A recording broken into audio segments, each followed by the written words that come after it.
ವಾಲ್ಮೀಕಿ ಅಭಿವೃದ್ಧಿ ನಿಗಮ ಹಗರಣದ ಪ್ರಕರಣಕ್ಕೆ ಸಂಬಂಧಪಟ್ಟಂತೆ ಪಬ್ಲಿಕ್ ಟಿವಿಯಲ್ಲಿ ಬಿಗ್ ಎಕ್ಸ್ಕ್ಲೂಸಿವ್ ಸ್ಟೋರಿ. ವಾಲ್ಮೀಕಿ ನಿಗಮದ ಹಣದಲ್ಲಿ ನಾಗೇಂದ್ರ ಎಷ್ಟು ಕೊಳ್ಳೆ ಹೊಡೆದಿದ್ರು? ನಾಗೇಂದ್ರ ಅತ್ಯಾಪ್ತನಿಂದಲೇ ಸಿಕ್ಕಿಬಿದ್ರ ಮಾಜಿ ಸಚಿವರು ಅನ್ನುವಂತಹ ಪ್ರಶ್ನೆ. 24 ಕೋಟಿ ಹಣ ಲೋಕಸಭಾ ಚುನಾವಣೆಗೆ ಬಳಸಿದ್ರು. ಕರ್ನಾಟಕ ತೆಲಂಗಾಣ ಚುನಾವಣೆಗೆ ಬಳಸಿದಂತಹ ಸತ್ಯ ಈಗ ಬೆಳಕಿಗೆ ಬರ್ತಾ ಇದೆ. ಕರ್ನಾಟಕದಲ್ಲಿ ಬಳ್ಳಾರಿ ಚುನಾವಣೆಗೆ ಬಳಸಿರುವಂತಹ ಅನುಮಾನ ಕೂಡ ವ್ಯಕ್ತವಾಗ್ತಾ ಇದೆ. ನಾಗೇಂದ್ರ ಅತ್ಯಾಪ್ತನ ಮೊಬೈಲ್ನಲ್ಲಿತ್ತು ಕೆಲ ಸ್ಫೋಟಕ ರಹಸ್ಯ. ಈ ಮೂಲಕ ಎಸ್ಟಿ ನಿಗಮದಲ್ಲಾಗಿರುವಂತಹ ಹಗರಣಕ್ಕೆ ಮತ್ತೊಂದು ಬಿಗ್ ಟ್ವಿಸ್ಟ್ ಸಿಗ್ತಾ ಇರುವಂತಹದ್ದು.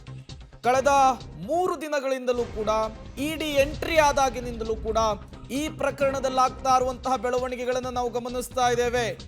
ಟ್ವಿಸ್ಟ್ ಮೇಲೆ ಟ್ವಿಸ್ಟು, ಟರ್ನ್ ಮೇಲೆ ಟರ್ನ್ ಸಿಗ್ತಾ ಇರುವಂತಹದ್ದು.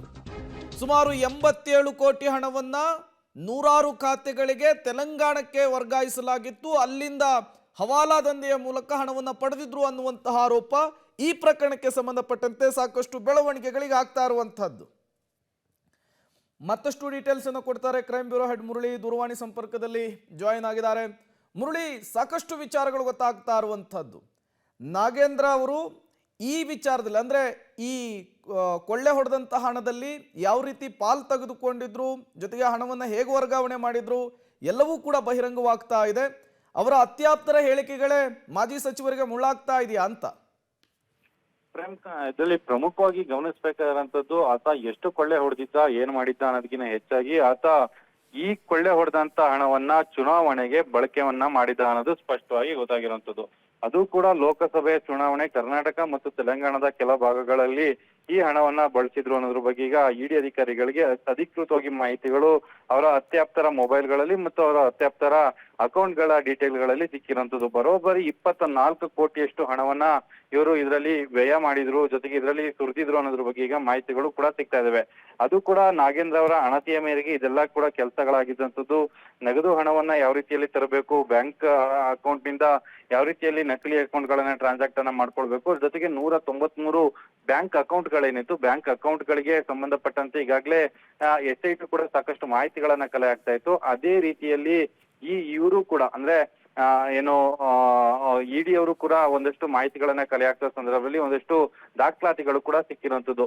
ಆ ದಾಖಲಾತಿಗಳ ಸಿಕ್ಕಿದ ಸಂದರ್ಭದಲ್ಲಿ ಈ ಎಲ್ಲಾ ಮಾಹಿತಿಗಳು ಕೂಡ ಬಹಿರಂಗ ಆಗ್ತಾ ಇದೆ. 24 ಕೋಟಿ ಹಣವನ್ನ ಕರ್ನಾಟಕದ ಲೋಕಸಭಾ ಚುನಾವಣೆಗೆ ಇವರು ಬಳಕೆಯನ್ನ ಮಾಡ್ಕೊಂಡಿದ್ರು. ಅಂದ್ರೆ ಬಡವರ ದುಡ್ಡಿನ ಮೇಲೆ ಇವರು ವಿಜೃಂಭಣೆಯಿಂದ ಗೆಲ್ಲಬೇಕು ಮತ್ತು ವಿಜೃಂಭಣೆಯಿಂದ ತಮ್ಮ ಸಾಮ್ರಾಜ್ಯವನ್ನ ಸ್ಥಾಪನೆ ಮಾಡ್ಬೇಕು ಅಂತೇಳಿ ಈ ರೀತಿಯ ಕೆಲಸಗಳನ್ನ ಮಾಡಿದ್ರು ಅನ್ನೋದು ಈಗ ಇಡಿ ತನಿಖೆಯಲ್ಲಿ ಬಯಲಾಗಿರುವಂತದ್ದು. ಅಂದ್ರೆ ಬಡವರ ಹಣದಿಂದ ಸಮಾಧಿಯನ್ನ ಕಟ್ಕೊಂಡು, ಬಡವರ ಎದೆಯ ಮೇಲೆ ಸಮಾಧಿಯನ್ನ ಕೊಟ್ಕೊಂಡು ಇವರು ವಿಜೃಂಭಣೆಯಿಂದ ಒಂದು ರೀತಿಯಲ್ಲಿ ತಮ್ಮ ಗೆಲುವನ್ನ ಸಾಧಿಸ್ಲಿಕ್ಕೆ ಈ ರೀತಿಯ ಕೆಲಸಗಳನ್ನ ಮಾಡಿದ್ರು ಅನ್ನೋದ್ರ ಬಗ್ಗೆ ಈಗ ಅನುಮಾನಗಳು ಕೂಡ ವ್ಯಕ್ತ ಆಗ್ತಾ ಇರುವಂತದ್ದು.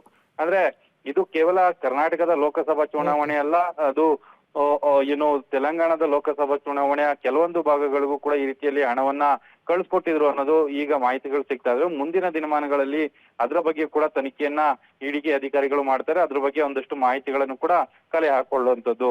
ಪ್ರೇಮ್, ಮುರಳಿ, ಯಾವಾಗ ಈ ಹಗರಣ ಮುನ್ನೆಲೆಗೆ ಬಂದಿತ್ತು, ನಾಗೇಂದ್ರ ಅವರ ತಲೆದಂಡ ಆಗಿತ್ತು, ಆಗ್ಲೇ ವಿಪಕ್ಷಗಳು ಈ ವಿಚಾರಕ್ಕೆ ಸಂಬಂಧಪಟ್ಟಂತೆ ಒಂದು ಆರೋಪ ಗುಮಾನಿಯನ್ನ ಮಾಡಿದ್ವು. ಇಲ್ಲಿ ಇದ್ದಂತಹ ದುಡ್ಡನ್ನ ತೆಲಂಗಾಣದ ಚುನಾವಣೆಗೆ ಬಳಕೆ ಮಾಡಿಕೊಳ್ಳಲಾಗಿದೆ, ಲೋಕಸಭಾ ಚುನಾವಣೆಗೆ ಬಳಕೆ ಮಾಡಿಕೊಳ್ಳಲಾಗಿದೆ ಅಂತ ಹೇಳಿ ಈ ವಿಪಕ್ಷಗಳ ಆರೋಪ ಸತ್ಯ ಆಗ್ತಾ ಇದೆಯಾ ಅಂತ ಇಡಿ ತನಿಖೆ ಮೂಲಕ? ಬಹುತೇಕ ಅದೇ ರೀತಿಯ ಆಯಾಮದಲ್ಲಿ ಒಂದಷ್ಟು ಅನುಮಾನಗಳಿತ್ತು. ಅನುಮಾನಗಳಿಗೆ ಪೂರಕವಾದ ಸಾಕ್ಷ್ಯಗಳಿಲ್ದೇನೆ SIT ಅಧಿಕಾರಿಗಳು ಒಂದಷ್ಟು ಪ್ರಯತ್ನಗಳನ್ನ ಮಾಡಿದ್ರು. ಅವರನ್ನ ಬಂಧನಕ್ಕೊಳಪಡಿಸುವಂತಿರ್ಬೋದು, ವಿಚಾರಣೆಗೊಳಪಡಿಸುವಂತಿರ್ಬೋದು, ಈ ರೀತಿಯ ಪ್ರಯತ್ನಗಳನ್ನ ಮಾಡ್ಕೊಂಡಿದ್ರು. ಆದ್ರೆ ಇಡಿ ಅಧಿಕಾರಿಗಳಿಗೆ ಅದು ಸಂಪೂರ್ಣವಾಗಿ ಮಾಹಿತಿಗಳು ಸಿಗ್ತಾ ಹೋಗಿರುವಂತದ್ದು. ಅಂದ್ರೆ ಅವರ ಅತ್ಯಾಪ್ತರು ಎಲ್ಲೆಲ್ಲಿ ಇದ್ರು, ಅವರಾಗೆ ಸಂಬಂಧಪಟ್ಟಂತವ್ರು ಯಾರ್ಯಾರಿದ್ರು ಅವ್ರನ್ನೆಲ್ಲಾರು ಕೂಡ ಅತಿ ಹೆಚ್ಚಾಗಿ ವಿಚಾರಣೆಗೊಳಪಡಿಸಿದ್ರು. ಕೆಲವೊಂದು ಮೊಬೈಲ್ನ ಡಾಟಾಗಳಿರ್ಬೋದು, ಜೊತೆಗೆ ಒಂದಷ್ಟು ಸ್ಲಿಪ್ಗಳಿರ್ಬೋದು, ಆ ಸ್ಲಿಪ್ಗಳೆಲ್ಲ ಕೂಡ ಈಗ ಅಂದ್ರೆ ಇಡಿ ಅಧಿಕಾರಿಗಳ ವಶಕ್ಕೆ ಸಿಕ್ಕಿದೆ. ವಶಕ್ಕೆ ಸಿಕ್ಕಿದ ಬಳಿಕ ಅದನ್ನ ಇಟ್ಕೊಂಡು ಈಗ ತನಿಖೆನ ಮಾಡೋ ಸಂದರ್ಭದಲ್ಲಿ 24 ಕೋಟಿ ಹಣವನ್ನ ಇವರು ದುರುಪಯೋಗವನ್ನ ಪಡಿಸ್ಕೊಂಡಿದ್ದಾರೆ, ಈ ರೀತಿಯಲ್ಲಿ ಮೋಸವನ್ನ ಮಾಡಿದ್ದಾರೆ ಅನ್ನೋದು ಸ್ಪಷ್ಟವಾಗಿ ಗೊತ್ತಾಗ್ತಾ ಇದೆ. ಅಂದ್ರೆ ಬೇರೆ ಬೇರೆ ಆರೋಪಿಗಳು ಒಂದಷ್ಟು ಹಣವನ್ನ ಬೇರೆ ಬೇರೆ ಹಣಕ್ಕೆ ತಮ್ಮ ಲ್ಯಾವಿಶ್ ಲೈಫ್ಗೆ ಉಪಯೋಗವನ್ನ ಮಾಡ್ಕೊಂಡಿದ್ರೆ, ಇದರಲ್ಲಿ ಚುನಾವಣೆಗೋಸ್ಕರ ಅಂತೇಳಿ ಇಂತಿಷ್ಟು ಹಣವನ್ನ ವ್ಯಯ ಮಾಡಿದ್ದಾರೆ ಅನ್ನೋದ್ರ ಬಗ್ಗೆ ಈಗ ಮಾಹಿತಿಗಳು ಸಿಗ್ತಾ ಇರೋಂಥದ್ದು.